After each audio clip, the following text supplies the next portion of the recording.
Alors, bienvenue dans le webinaire «L'entreprise à mission tapis rouge pour réengager les salariés». Est-ce que vous m'entendez bien? Est-ce que vous pouvez me dire dans le chat si vous m'entendez bien?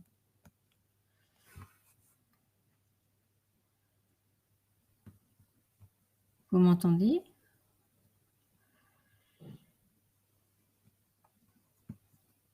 OK, super, merci beaucoup. Très bien, parfait. Donc, on va laisser les uns et les autres arriver. En attendant, ce que je vous propose merci beaucoup. Ce que je vous propose, c'est, dans le chat, peut-être de dire dans quel secteur d'activité vous travaillez. Ça va me permettre d'adapter, ce que je vais raconter. Voilà, donc aujourd'hui, on va parler, voilà, d'entreprise à mission, assurance, conseil, banque, OK. Assurance. IT cloud, OK. Ou plutôt le secteur des services. D'accord. Parfait. Alors donc on va parler de l'entreprise à mission, on va parler d'engagement. Qu'est-ce que c'est que l'engagement? Donc pour l'environnement, heu, il y a la présentation qui sera là. Vous avez effectivement le chat, pour, échanger, me faire part de vos questions. Et en haut, vous avez un bandeau vert avec un bouton rouge. Cliquez ici. Quand vous cliquez sur ce bouton, vous arrivez directement sur les disponibilités de mon agenda. Ça vous permet de prendre un rendez-vous téléphonique, gratuit avec moi pour, échanger, que je puisse répondre à vos questions, échanger sur vos problématiques actuelles. Donc hésitez pas, ce sera avec plaisir que, je répondrai à vos questions. Voilà, et on va encore laisser, les uns et les autres, arriver. Ceux qui sont arrivés récemment, je vous propose bienvenue à vous, de mettre dans le chat, les secteurs d'activité. Bonjour Sylvie, je vous propose de mettre, vos secteurs de partager dans le chat dans quel secteur d'activité vous travaillez. Ça va me permettre d'adapter, ce que je raconte. Bonjour Guillaume. Dans la restauration, très bien, intéressant. OK, donc on a les services, la restauration.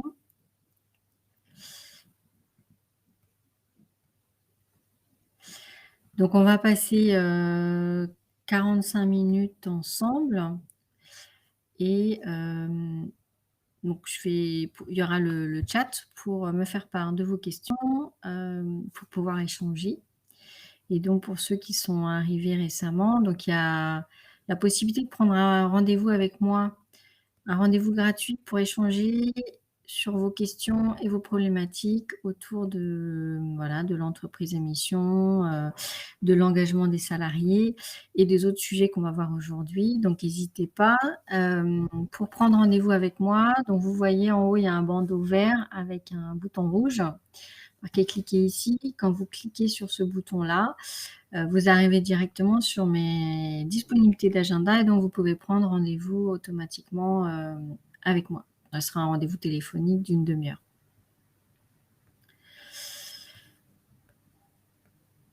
Alors, on va laisser arriver encore les derniers. Alors, je propose de commencer. Donc, aujourd'hui, on va parler, de l'entreprise à mission. Qu'est-ce que c'est? Comment ça marche? Qu'est-ce que ça apporte? Et en quoi ça peut devenir un tapis rouge pour réengager les salariés? Et tout ça me rappelle, une histoire qui m'est arrivée. Donc c'était le 2 février, 2009. J'étais DRH dans une entreprise de 350 salariés. Et donc le 2 février, je suis, devant l'entreprise, j'arrive le matin, je sors du métro et je suis devant, le grand immeuble en verre. qui est le siège de l'entreprise. Et là, je me pose des questions, je me sens pas très bien, moralement. J'ai un nœud à l'estomac et puis je sens comme du dégoût. Voilà, je suis pas très bien, je vais rentrer dans ce bâtiment. J'ai l'impression de rentrer, dans la cage aux lions et et je réfléchis à ce qui se passe et là je me dis, en fait, je me sens dégoûtée. Je me sens dégoûtée parce que cette entreprise où je suis là depuis, 2 ans, je me suis beaucoup investie. Voilà, on est passé de 80 à 350 salariés, j'ai, monté toute la fonction RH. J'ai proposé plein d'idées, le secteur me plaît. Heu, il y a un défi pour l'entreprise qui est de créer sa place au soleil, dans un secteur qui est très tendu, qui est le secteur de l'énergie, avec des très gros acteurs et puis des petits qui essayent de faire leur place. Moi, j'aime bien ce côté, un peu, exploration, mise en place, développement. Mais depuis quelque temps, j'essaye de voilà, d'apporter des idées et on me regarde en disant: «Ouais, elle est mignonne la DRH, mais bon, qu'elle aille d'abord s'occuper des recrutements et de la formation et les autres idées, on verra plus tard». Et en fait, ce matin-là, quand j'arrive le 2 février 2009, il y a un comité stratégique auquel je ne suis pas conviée parce que la fonction RH n'est pas vue comme une fonction, stratégique. Et je suis déçue parce que, j'aurais bien aimé partager avec les autres directeurs, voilà, participer à l'aventure et pouvoir apporter ma contribution. Puis je monte dans mon bureau, je prends mon café, je m'assois dans mon bureau et je me dis: «Ça sert à rien. Je vais faire mon job, hein, je suis payée donc je fais mon job, je vais faire mon job».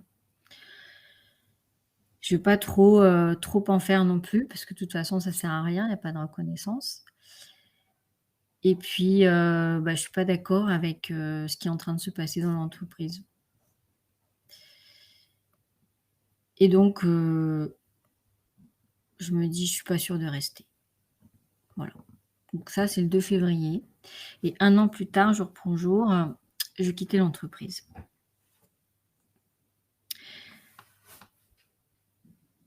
Et c'est là où, il s'est passé quelque chose au niveau de mon engagement à moi, alors que j'étais très investie. Voilà, j'ai adoré les 2 premières années, j'ai adoré dans cette entreprise et puis quand il y a eu un changement de taille, un changement de gouvernance, une réorganisation des comités, de décision et bien, comme je n'avais plus ma place et que, bah, mon élan s'est tari, en fait. Et pendant 1 an, j'ai organisé mon départ et au bout d'1 an, ben, je quittais l'entreprise. Parce qu'en fait, ce qui est, intéressant, ce qui est subtil, hein, c'est que l'engagement, c'est à la fois une décision et un résultat. C'est une décision parce que, moi, salariée, je décide de m'engager. Donc voilà, le projet de l'entreprise me plaît, j'aime bien les gens, voilà, j'aime bien l'équipe, j'aime bien le manager, j'aime bien l'ambiance, le défi est intéressant, j'apprends des choses, hein, tout chacun ses moteurs, hein, pour l'engagement. Donc c'est une décision, mais c'est aussi un résultat. C'est-à-dire que, là, si je prends mon exemple, le il y avait mon engagement personnel, il était là, mais comme en face, il y avait pas d'accueil de mon engagement, en fait, mon énergie, bah, je l'ai placée ailleurs. Je l'ai placée sur organiser mon départ. Donc, j'ai assuré parce que je suis une professionnelle, sérieuse, donc j'ai assuré mon job, mais de manière à pouvoir partir sereinement 1 an plus tard. Et c'est tout là où c'est subtil, c'est comment, dans l'entreprise où vous travaillez, comment vous allez, pouvoir assurer l'engagement, voilà, donner une place à l'engagement des salariés et comment le raccrocher à l'énergie de l'entreprise, au développement de l'entreprise. Il y a une statistique intéressante, 90 des salariés souhaitent être associés à la stratégie de l'entreprise. 90. Donc dans toutes les entreprises, il y a un premier élément de l'engagement qui est l'engagement des salariés, l'engagement individuel. 90 des équipes ont envie de participer à la stratégie de l'entreprise. Ce qui est compliqué, c'est que quand on est dans le comité de direction, comité stratégique, le COMEX, voilà, bon, c'est normal, on est directement au contact de la stratégie. Quand on est manager en dessous, bah, il y a une déclinaison normalement. Et encore, ça dépend de la taille de l'entreprise. Parfois, quand comme le COMEX est en N+4, bon, ça commence à être plus compliqué. Et comment, voilà, quelqu'un qui est plutôt dans les postes très opérationnels, je sais pas, voilà, par exemple dans la restauration, ben, comment le plongeur ou comment une serveuse en salle va pouvoir se raccrocher au développement du restaurant. Comment dans une entreprise, voilà, l'assistante, comment l'office manager, comment le comptable vont pouvoir se sentir associés à la stratégie. C'est là et pourtant chacun est une force vive, donc chacun peut contribuer à la stratégie à sa manière et c'est là où l'entreprise à mission, ce que propose l'entreprise à mission est intéressant. Parce que justement, ça permet de créer une boussole. Une boussole à laquelle chacun peut se raccrocher. Donc comment ça marche? L'entreprise à mission, donc c'est une démarche, c'est une qualité juridique même qui a été créée, donc la qualité juridique est intitulée société à mission. C'est donc une qualité qui a été créée par la loi Pacte, qui a été promulguée en 2019 et qui permet d'inscrire dans les statuts de l'entreprise la raison d'être et des engagements sociétaux et environnementaux. L'intérêt de mettre dans les statuts, c'est d'une part, il y a un vote en assemblée générale, donc forcément, ça a un impact, enfin voilà, il y a toute une réflexion, il va y avoir un enjeu autour de cette raison d'être et des engagements sociétaux et environnementaux. L'avantage que ça amène, c'est que du coup, quand il y a des actionnaires multiples, eh bien, tous les actionnaires sont associés à la démarche et ça crée une certaine pérennité. Parce que justement,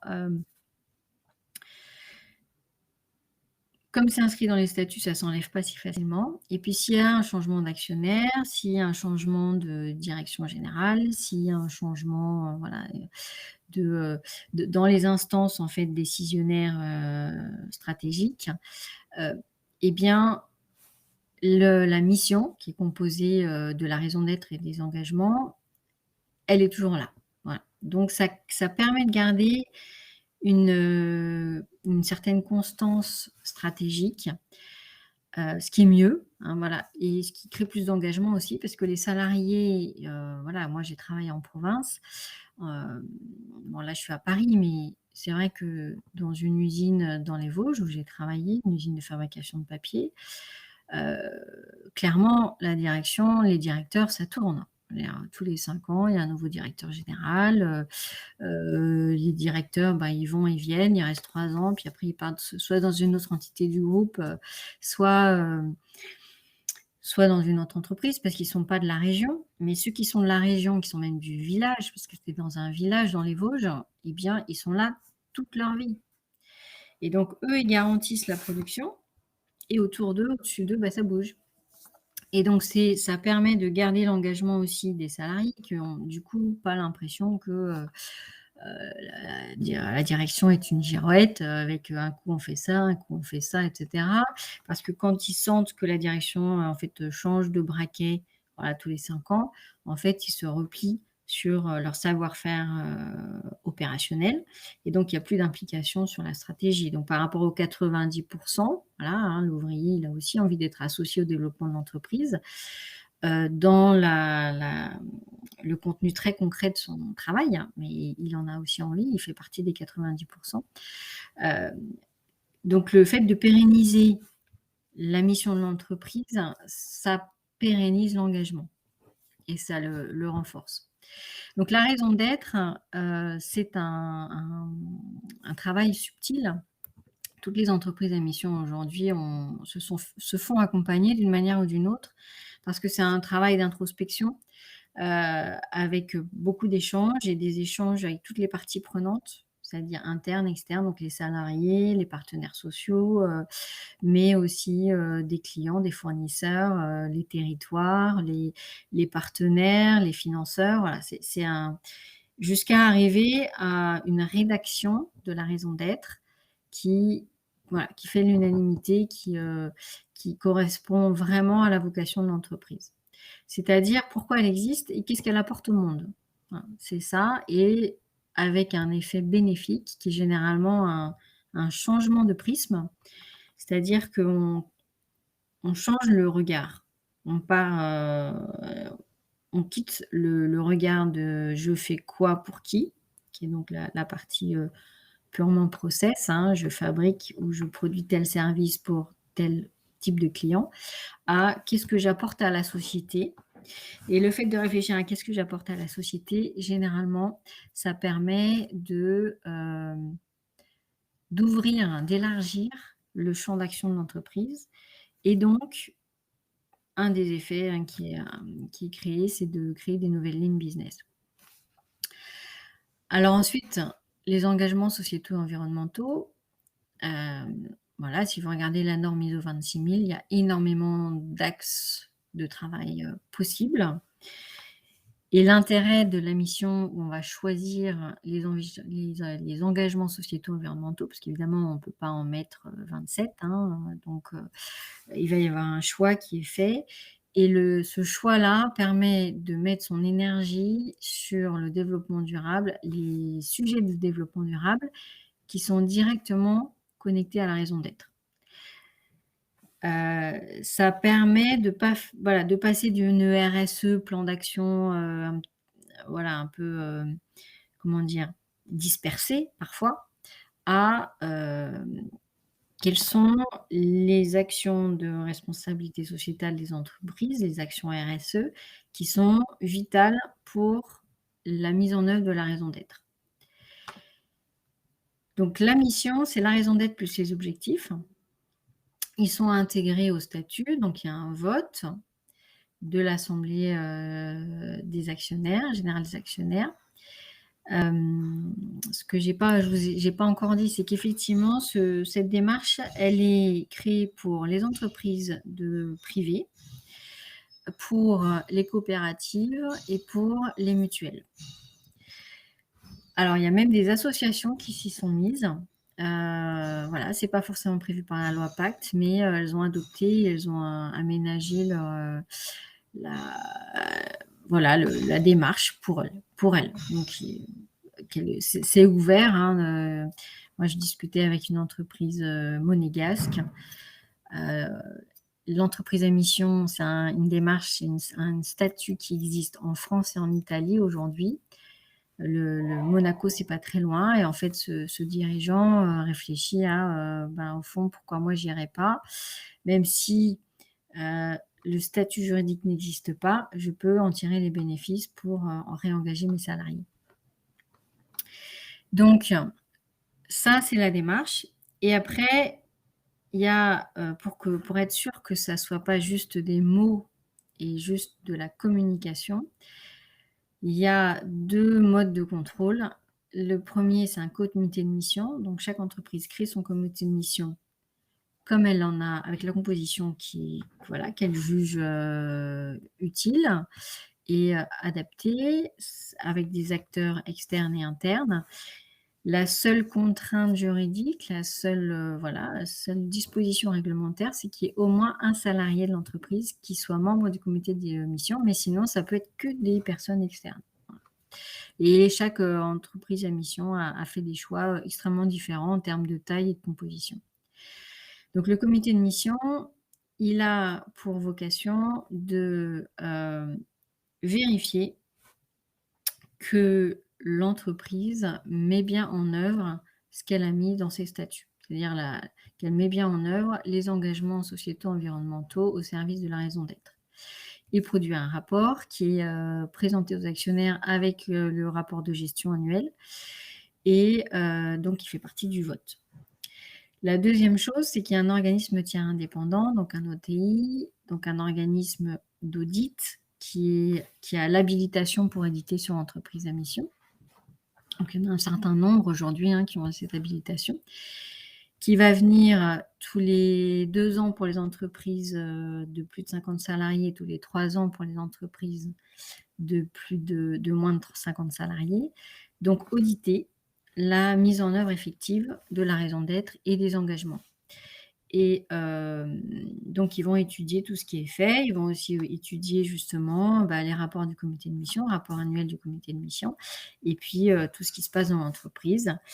Ce statut donc, qui est octroyé, par le tribunal de commerce, en fait, et bien, il est, du coup, il est tant si l'audit est positif, c'est-à-dire que l'entreprise est bien dans une démarche d'amélioration continue pour la mise en œuvre de ses engagements sociétaux environnementaux, et bien, le statut est conservé, sinon le statut peut être retiré. Voilà le fonctionnement qui est prévu par la loi. L'intérêt, en fait, c'est, on va voir comment ça permet de réengager les salariés. Donc je vous propose d'aller voir comment a fait Vivalto Santé. Alors ce qui est intéressant, donc qui est entreprise à mission depuis le 5 juin 2020, donc ils se sont mis, très tôt suite à la promulgation de la loi Pacte dans la démarche. Donc ça fait, ça fait 2 ans qu'ils sont entreprise à mission et ils sont dans la phase de déploiement, c'est-à-dire justement de comment on va, impliquer tout le personnel dans la démarche. C'est le 3e groupe Vivalto Santé, le 3e groupe de cliniques et hôpitaux privés en France. Il y a 50 établissements dans différentes régions de France. 2 800 praticiens qui sont donc des praticiens libéraux. C'est la particularité, de l'hôpital en France, hein, c'est que, voilà, il y a à la fois des salariés, mais il y a aussi des libéraux qui viennent travailler, qui sont généralement les médecins, donc qui sont extrêmement importants pour, voilà, qui sont cruciaux même pour le fonctionnement de l'hôpital. Il y a 10 700 salariés, voilà, donc on va voir comment ils organisent le déploiement auprès de 10 700 salariés répartis dans 50 établissements plus les sièges et donc ils soignent 1 million de patients par an.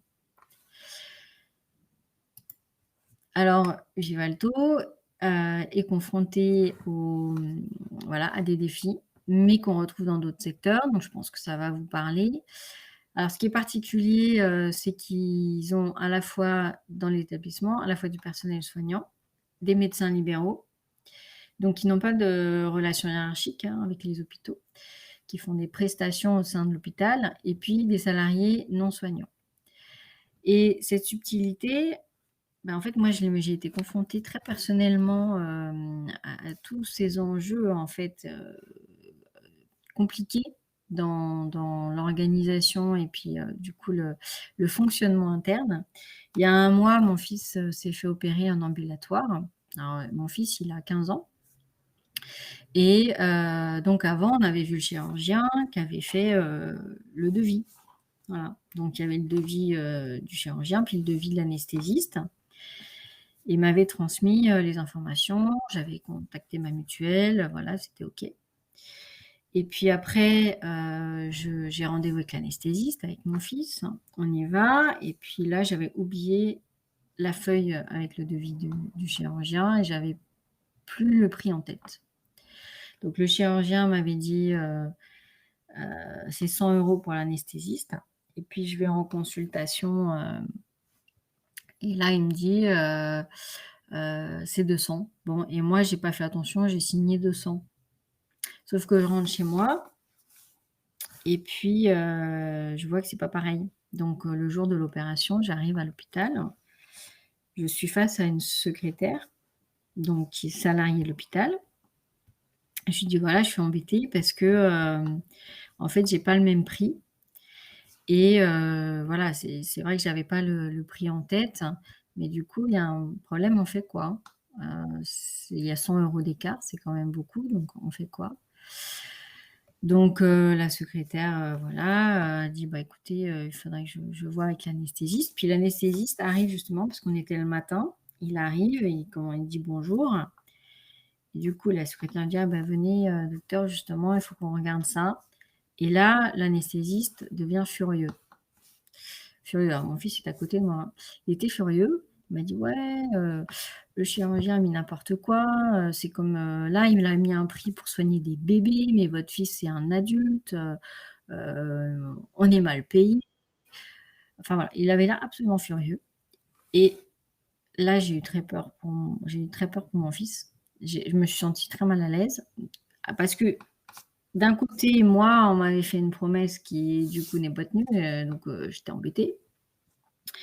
Heu, je pouvais comprendre l'anesthésiste, mais je voulais qu'il me comprenne aussi et puis, surtout, je me disais: «Mais, là, mon fils, il va rentrer, dans le bloc opératoire et puis il va être, comment va se comporter l'anesthésiste?»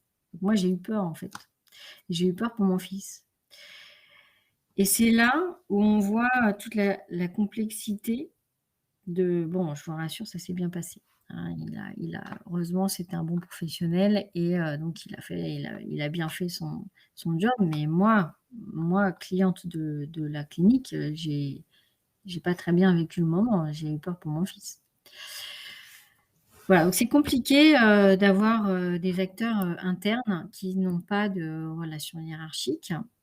Donc c'est vrai dans le secteur de la santé, mais en fait, c'est vrai, ça peut être vrai aussi, dans le secteur du conseil, par exemple, ou, notamment tout le secteur digital où il y a beaucoup de consultants qui sont freelance, donc qui rentrent dans des projets qui sont portés par une entreprise, qui produit de la prestation, IT et c'est comment on intègre ces gens-là aussi qui sont freelance, donc qui sont à leur compte et mais comment on les mobilise sur le projet de l'entreprise, comment on garantit qu'ils sont complètement focus sur le projet, de l'entreprise, qui vont être présents pour, voilà, assurer la charge, hein, si jamais il y a une montée en charge. Donc voilà, ça va être de plus en plus le cas, heu, de n'avoir pas que des salariés qui sont associés, à la partie opérationnelle et stratégique de l'entreprise. Bien, le secteur de la santé, il est aussi, confronté à une pénurie de personnel médical.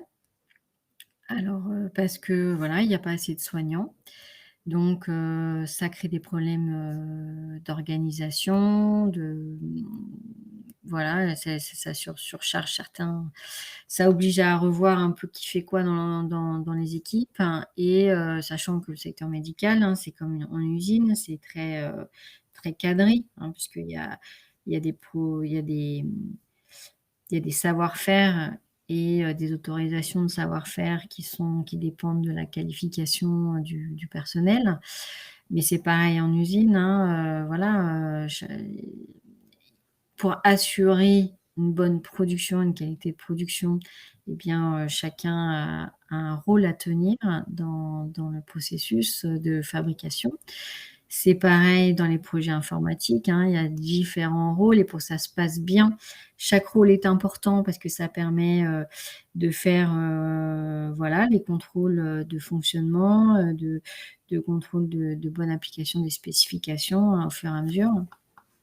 C'est pareil dans la restauration, hein, c'est un processus la restauration, donc il y a différents rôles, donc qui fait ça interroge sur le qui fait quoi et c'est vrai que quand il manque quelqu'un, ben, ou qu'on a du mal à recruter, un serveur ou qu'un serveur est absent, bah, ça complique voilà, ça va être compliqué d'assurer la journée, et d'assurer un bon service auprès des clients. Voilà et puis il y a l'absentéisme. Alors l'absentéisme le secteur de la santé, en fait, c'est un alors Vivalto Santé, je ne sais pas du tout, hein, je connais pas leurs chiffres, hein, mais globalement, dans le secteur de la santé, c'est un des secteurs où il y a le plus haut taux d'absentéisme.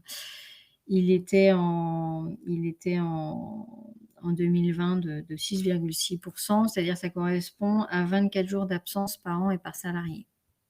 Sachant ça, c'est en plus des congés payés et cetera, donc c'est quand même l'impact est important. Hem Et l'absentéisme, c'est un vrai sujet. Il s'est accru, je ne sais pas comment c'est dans vos entreprises, mais il s'est accru avec le confinement, le télétravail et ses impacts, hein, puisqu'on a observé une aggravation des, arrêts maladie. Donc ça, c'est notamment le rapport sur l'absentéisme, le baromètre Malakoff Humanis, hein, qui a observé qu'il y avait une aggravation des, arrêts maladie de plus longue durée et pour des souffrances un peu différentes qui sont notamment beaucoup des souffrances psychologiques, beaucoup auprès des managers et des jeunes et donc c'est un vrai sujet et quand j'étais DRH, moi j'ai fait des calculs parce qu'en fait l'absentéisme n'est pas forcément, chiffré dans les comptes. Mais si j'ai fait un chiffre moi, c'est-à-dire si on prend les coûts directs, indirects. Coûts directs, c'est, on paye une personne qui est absente, d'accord? Donc, c'est le salaire, les charges et puis, les coûts, fixes qui sont associés à chaque salarié et puis c'est aussi les coûts indirects, c'est-à-dire, il va falloir peut-être remplacer ou alors il faut que d'autres personnes reprennent les missions. Ça crée aussi du découragement dans les équipes, donc du désengagement et un chiffre 3 d'absentéisme pour une masse salariale de 10 millions d'euros. Et puis en fait, ça coûte 750 000 € par an. Voilà. Donc il y a 3 pour vous avez un taux d'absentéisme de 3 directement. Je prends l'exemple de 10 millions d'euros, mais après voilà, en fonction de votre charge, votre masse salariale, vous pouvez faire les calculs. Directement 750 000 €. Donc ça, c'est de la perte directe. Voilà, donc c'est énorme. C'est énorme. Donc l'absentéisme, c'est un vrai sujet et il est beaucoup lié à l'engagement. Il est lié aux conditions de travail, c'est-à-dire que, voilà, si les conditions de travail favorisent, l'émergence de maladies, qu'elles soient psychologiques ou physiques, notamment voilà, s'il y a des sujets de maladies, liées à des accidents ou liées à des gestes répétitifs ou liés à de la sécurité. Mais ça peut être aussi des arrêts avec des maladies de nature psychologique, avec le stress, le burn-out, le surinvestissement. Tout ça, ça a un vrai coût pour l'entreprise et donc ça peut être amélioré par tout ce qui est lié au risque physique. C'est tout le travail qui peut être fait sur, l'aménagement des postes de travail, les procédures de sécurité, le matériel qui est mis à disposition, les protections individuelles et puis pour tout ce qui est lié au psychologique, en fait, c'est, quel est le management. Qu'est-ce qui est proposé aux équipes pour, voilà, être plus engagées, être plus motivées, comprendre à quoi elles servent, voilà, c'est lié directement à l'engagement. Donc là, voilà, si jamais vous êtes, dans une entreprise, vous êtes confronté à un sujet d'absentéisme, avec un absentéisme qui est supérieur à 2 2 c'est le taux qui a été, calculé comme le taux incompressible qui est lié aux maladies saisonnières et aux arrêts, maternité et paternité. Voilà, donc ça, quelque part, c'est la vie normale. Mais si le taux d'absentéisme est supérieur à 2 il y a forcément un travail à faire. Voilà. Donc ce que voilà, si vous avez, je fais une petite pause, mais voilà, si vous avez, des questions sur tout ce que je viens de raconter, que ça soit l'entreprise à mission, si vous êtes confronté à des sujets sur, voilà, la raison d'être, comment mettre en place les engagements, si vous avez des sujets, d'équipe, l'absentéisme, de comment améliorer l'organisation, comment améliorer, les systèmes de décision, la culture managériale. Pour répondre à toutes vos questions, n'hésitez pas. Vous avez, en haut voilà, là-haut, vous avez un bandeau vert avec un bouton rouge. Donc prenez rendez-vous avec moi. C'est, un rendez-vous qui est gratuit, un rendez-vous où, je pourrai répondre à vos questions. Donc vous allez en cliquant sur le bouton rouge, vous arrivez directement dans mes disponibilités d'agenda et ça permet d'organiser un rendez-vous à un moment qui vous convient et ce sera avec plaisir. Donc si je reviens à Vivalto Santé, voilà, les défis du secteur de la santé, on a parlé d'absentéisme, de pénurie de personnel. Il y a eu l'impact de la pandémie, hein. Pour eux, c'était, un un voilà, une gestion des priorités médicales avec, des cycles de sur, enfin, comment dire? Suractivité, hein, médicale. Mais dans les entreprises, ça peut être, l'impact du télétravail, voilà, donc après dans le secteur de la santé, il y a une culture conservatrice et réticente au changement, c'est-à-dire que les métiers sont très cadrés, il y a des diplômes, chacun son rôle, hem et une structure qui est, culturellement pyramidale, donc et qui est réticente au changement. Et puis, voilà, Vivalto Santé, c'est, l'hospitalisation privée. Il y a eu le scandale Orpea, et d'autres scandales, donc qui ont dégradé l'image, de l'hospitalisation privée. Donc Vivalto Santé, est confronté aussi à tout ça et voilà, ils ont décidé, de devenir entreprise à mission et comment ils ont fait? Voilà, ils ont décidé, alors ils se sont appuyés sur la gouvernance de la troisième voie, qui est quelque chose qui a été mis en place par le fondateur et qui est original dans le secteur, qui est un partenariat médical et capitalistique avec donc c'est-à-dire que, font partie du conseil d'administration aussi des praticiens libéraux, des investisseurs financiers et des salariés. Ils ont un certain nombre de salariés qui sont actionnaires, du groupe. Et cette gouvernance de la troisième voie, qui est très inclusive en fait, et bien, a été un moteur pour devenir entreprise à mission, puisque justement ça correspond vraiment à cette logique d'ouverture de la réflexion à tous les acteurs, en fait, toutes les parties prenantes. Ils se sont appuyés sur ça. Ça leur a permis, avec un groupe de travail, d'écrire la raison d'être.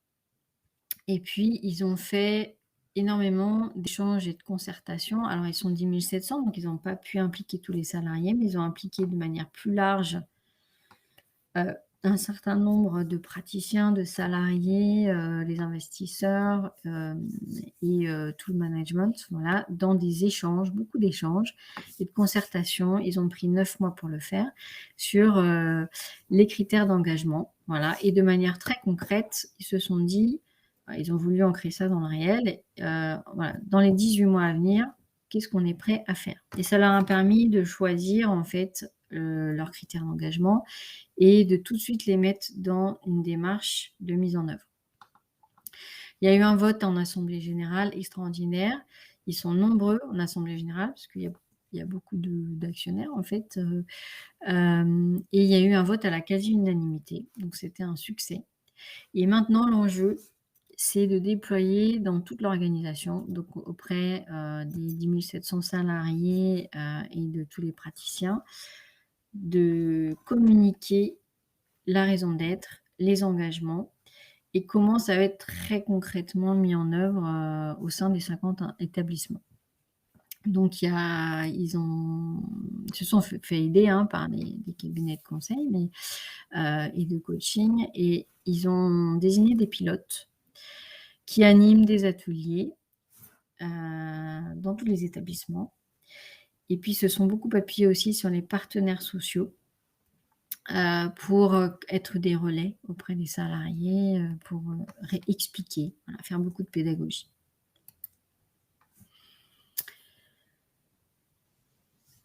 Alors, ce qui est bien, c'est qu'ils avaient déjà mis en place un certain nombre d'actions concrètes sur, des choses, vraiment, sur les traitements des déchets. Alors les déchets médicaux, c'est compliqué, hein, parce qu'il y a des normes extrêmement strictes de stockage et de recyclage. Mais il y a aussi tous les déchets courants, voilà, non médicaux. Il y a tout ce qui a été fait dans l'ancrage. Donc ce qui est intéressant, c'est que dans les 50 établissements, ils sont répartis dans les différentes régions françaises et en fait, il y a un ancrage local qui est très fort, comme une usine en fait, puisque les salariés généralement habitent la région donc ils y font carrière, ils y passent toute leur vie professionnelle dans l'établissement. Donc il y a un ancrage territorial fort, culturel fort, heu, dans le territoire et puis, donc avec des associations, avec d'autres établissements, ils apportent beaucoup de soins aussi ça fait des années qu'ils travaillent, à l'accueil des patients, voilà, l'accompagnement des patients, c'est très important et puis aussi à la qualité de vie des salariés. Donc il y avait déjà des choses qui procurent de la fierté aux équipes et en même temps, le fait d'être devenu entreprise à mission, voilà, c'est ce qu'ils observent dans les ateliers, ça crée des grandes attentes. Des grandes attentes et tout l'enjeu, c'est de dire: «Ben, oui, c'est normal, c'est bien, ça apporte des attentes». Donc là, on est sur le premier élan de l'engagement, hein, c'est le salarié qui s'engage, il dit: «Ouais, génial, j'ai envie de participer à ça». Après de l'autre côté, l'entreprise dit: «Ben voilà, on a créé un projet qui est entreprise à mission, qui va vous permettre d'être associé à la déclinaison de la raison d'être et des engagements stratégiques, de manière très concrète». Et tout l'enjeu, c'est, dans une culture où, bah, il y a les managers, il y a les salariés et donc les managers décident et les salariés font, hein, si je caricature. C'est comment chaque salarié va s'impliquer lui-même, voilà, devenir force de proposition, devenir, pilote de projet sur un projet opérationnel, d'engagement, environnemental, par exemple. Et donc rentrer dans une culture d'intelligence collective qui est pas, la culture, voilà, qui est habituelle dans le secteur de la santé. Donc j'ai échangé avec le directeur d'établissement, le directeur général d'un établissement qui est dans la Manche et il me disait: «Bah, voilà, c'est comment on est en train de réfléchir à comment on va emmener les salariés vers une autre façon de travailler qui va être plus en intelligence collective. Comment les managers vont aussi un peu changer leur rôle pour, être dans un mode de travail moins hiérarchique et plus en intelligence collective. Comment chacun va pouvoir se sentir, directement acteur, voilà et pas seulement, hem acteur, proactif, hein, et pas seulement juste exécutant. Donc ils sont dans cette, voilà, vu la taille de l'entreprise, ça leur prend du temps. Ils sont dans cette dynamique-là. Donc ils sont en train de voir comment engager leurs salariés dans la réalisation de la mission d'entreprise et ce qui est bien, c'est que justement, on est dans le sujet. Comment ils ont pu emmener tous les salariés grâce à l'entreprise à mission et chacun va pouvoir en fait, c'est ça qui est bien, chacun va pouvoir se dire: «Bon OK, donc moi là, on m'a demandé de regarder, comment, réduire la consommation d'eau dans l'établissement. Ça m'intéresse, c'est un sujet qui me parle». Hem Et en fait, je sais que ça va permettre de répondre à l'engagement sur les ressources naturelles qui est, écrit dans les statuts, de l'entreprise. Et donc là, il y a un lien direct qui peut se créer entre la stratégie et et puis le travail quotidien. Et donc ça crée de l'engagement. Donc voilà, nous arrivons à la fin de notre webinaire de ce matin. J'espère qu'il vous a intéressé. Si vous avez des questions, c'est le moment. N'hésitez pas à utiliser le chat. Donc l'entreprise à mission, ça a été créé en 2019. Fin 2020, il y avait 207 entreprises et on voit fin 2021, ça a plus que doublé. Alors, les entreprises sont-elles prêtes à ce travail d'introspection? Oui. Oui, voilà, il y a aujourd'hui, il y a 619 entreprises, qui ont été jusqu'au bout de l'aventure, sachant qu'il y en a un certain nombre qui sont en route.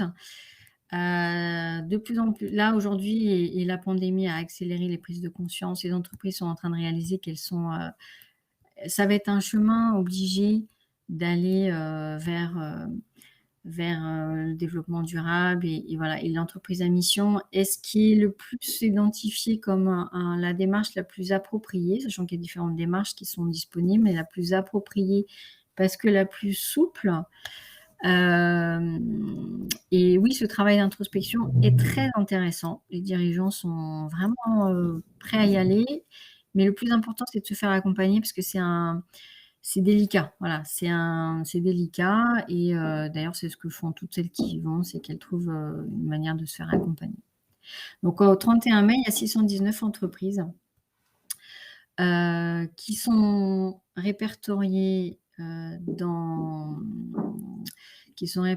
l'Observatoire des entreprises à mission et un certain nombre sont déjà en route. Donc comme vous voyez, ça a fait fois 3 en 2 ans.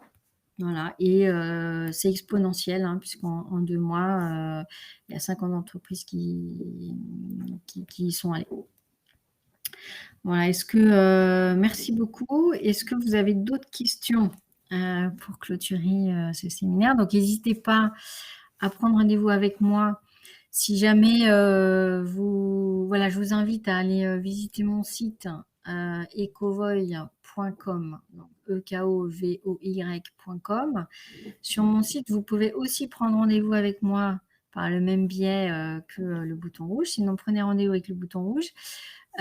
Donc, cliquez ici en haut de l'écran. N'hésitez pas à partager. Donc, je vous enverrai le lien vers le replay. N'hésitez pas à partager autour de vous pour que, voilà, si vous connaissez des gens qui sont intéressés par la démarche, qui se posent des questions, surtout partagez autour de vous. Voilà, moi je serais ravie de répondre, aux questions. Il n'y a pas de taille d'entreprise, hein, il y a des TPE qui sont entreprises à mission et il y a plus de TPE-PME que de grands groupes parce que la démarche est plus complexe avec une grande taille, mais elle est tout à fait faisable, hein, parce qu'il y a déjà, je vous ai donné l'exemple de Vivalto, mais il y en a d'autres grands groupes qui sont devenus entreprises à mission. Et il y a des TPE, il y a des startups, il y a des entreprises qui ont 50 ans ou voire 200 ans d'existence. Donc il n'y a pas, tout le monde peut devenir entreprise à mission. Donc n'hésitez pas, si vous avez des questions ou si vous connaissez des personnes qui sont intéressées, qui se posent des questions, n'hésitez pas à leur proposer de prendre contact avec moi pour que je puisse répondre à leurs questions et à leurs problématiques. Donc un grand merci, vous avez été nombreux. Un grand merci, voilà, pour ce moment passé ensemble. Je vais bientôt clôturer ce webinaire. Donc si vous avez des questions, des dernières questions, n'hésitez pas à utiliser le chat. Voilà, merci beaucoup à vous. Voilà, je vais vous souhaiter, alors quelle est la répartition entre les 3 niveaux légaux d'engagement pour une entreprise à mission? C'est quoi les 3 niveaux légaux? Vous voulez dire, environnementaux, sociétaux? Ouais, je veux bien que vous me précisiez votre question. En fait, alors, il n'y a pas de répartition, c'est-à-dire il y en a pas qui sont, que sur l'environnemental et que sur le social. En fait, ça dépend, enfin tout le monde va sur les 2. Tout le monde va sur les 2, en fait. Après, dans la raison d'être, en fonction de l'activité de l'entreprise, il va y avoir un engagement plus fort, sociétal ou environnemental, hein. Je prends l'exemple, d'Harmonie Mutuelle qui est une entreprise mutualiste à mission. Leur rôle, il est sociétal avant tout, hein, ils sont là au service de la santé des salariés. Ils font à l'origine, elles sont des mutuelles d'entreprise. Maintenant, ils ont élargi, grâce à la raison d'être, ils ont élargi leur champ d'intervention, en fait. Donc, ils vont même jusqu'à aider les entreprises à travailler sur les conditions environnementales de travail, parce que les conditions environnementales de travail ont un impact sur la santé des salariés. Si vous êtes une usine, bon, par exemple, je prends une usine de fabrication, dans l'agroalimentaire, vous avez, forcément un impact sociétal puisque vous influen l'alimentation que vous proposez à vos clients, elle a un impact sur leur santé, mais aussi environnemental puisque vous êtes une usine, donc vous avez, des consommations de matières premières agricoles, alimentaires, qui ont été transformées en amont.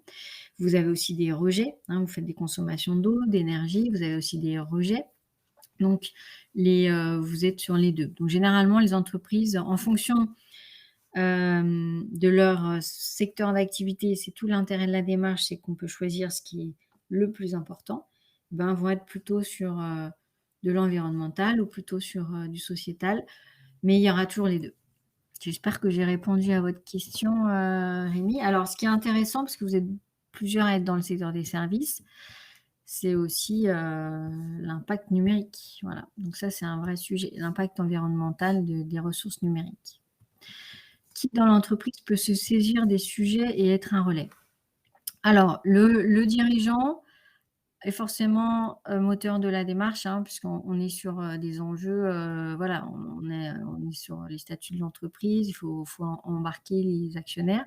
Après, le dirigeant peut déléguer à quelqu'un de l'entreprise, qui peut être le responsable RSE, qui peut être le DRH, qui peut être un autre pilote projet, va déléguer la mise en œuvre, hein, puisqu'il y a tout un travail d'organisation, de consultation, d'échange. Après, ça peut être lui qui pilote, hein, mais donc le dirigeant est forcément partie prenante, le ou les dirigeants, et ensuite il peut déléguer à une personne de l'entreprise.